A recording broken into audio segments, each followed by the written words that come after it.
সকল গোপীদেরকে নিয়ে রাস করেছিলেন। কেন,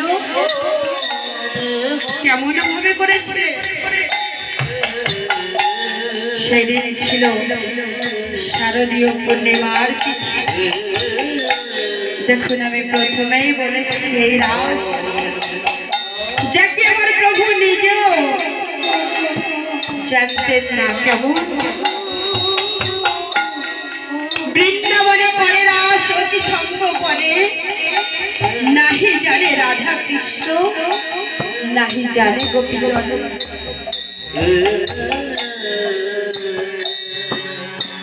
ভক্তের মনোবাসনা পূর্ণ করবার জন্য, ভক্তের মনোরঞ্জন করবার জন্য গোবিন্দ যখন 7 বছর 6 মাস 21 দিন সকল গোপীদেরকে নিয়ে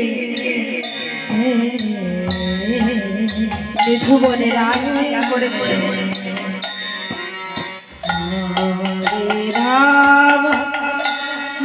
প্রভু আমার ভক্তদেরকে কথা দিয়েছিলেন তারপর লীলায় গিয়ে যেদিনে ভক্তদের মনোবাসনা পূর্ণ করবেন সেদিন শারদীয় পূর্ণিমা থাকবে। তাই শারদীয় পূর্ণিমার তিথিতে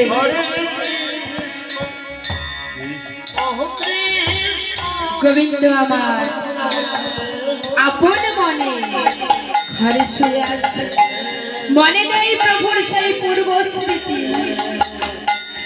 এদিকে শারদীয় পূর্ণিমার তিথি, শরৎকালে পূর্ণিমা তিথিতে যে পূর্ণিমার চাঁদের আলো, চাঁদের কিরণে যখন আমার গোবিন্দের অঙ্গে স্পর্শ করেছে, সেই চাঁদের কিরণ এই চাঁদের অঙ্গে যখন লেগেছে, তখন মনে পড়েছে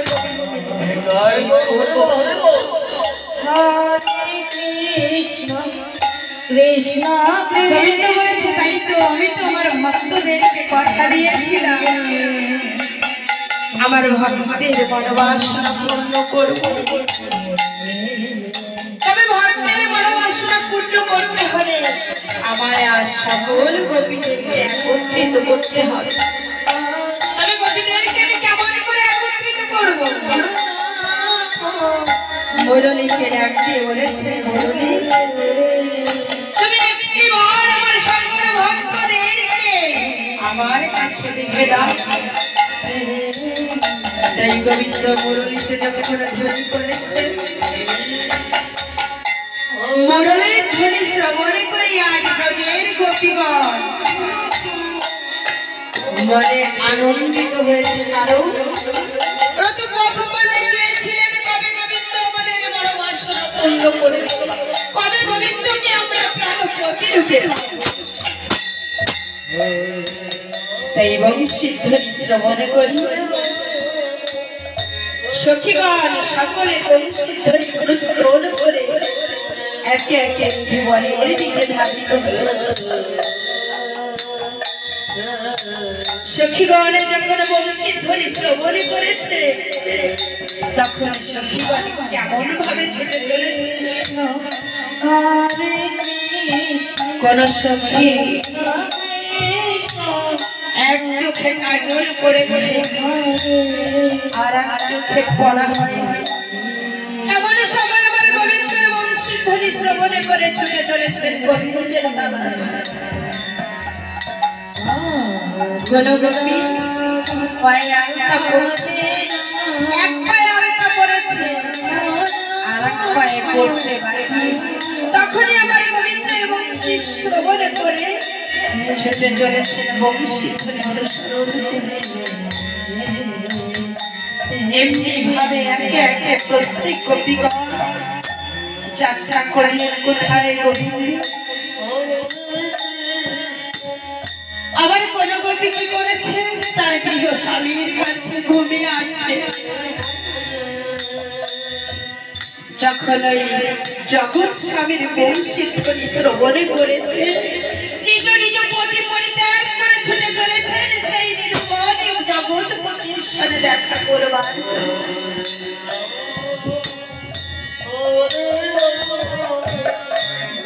এমনিভাবে একে একে সকল গোপীগণ যখন একত্রিত হয়েছে ভুবনে, গোবিন্দ আমার চতুরের চূড়ামণি গোপীগণকে দর্শন করে ডাকতে বলেছ, সখীগণ এত রাতে এই বন মাঝারে তোমরা কেন এসেছো? সখীগণ নিরুত্তর হয়ে দাঁড়িয়ে আছে, কারণ মনে মনে চিন্তা করছে আর বলছে, হে গোবিন্দ, আজ তোমারই নাম শ্রবণ করে তো আমরা সকলে ছুটে এসেছি। তবে তুমি জিজ্ঞাসা করছো আমরা কেন এসেছি, তুমি কি জানো না প্রভু? আজ আমরা কেন এসেছি? আজ আমরা এখানে এসেছি শুধুমাত্র তোমার কোলে ফুল দিতে। কৃপা করে তুমি আমাদের তোমার চরণে স্থান দাও প্রভু।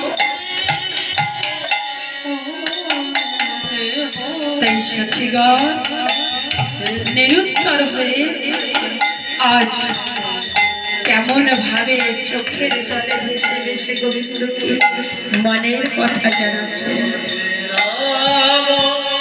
হরে রাম রাম রাম হরে হরে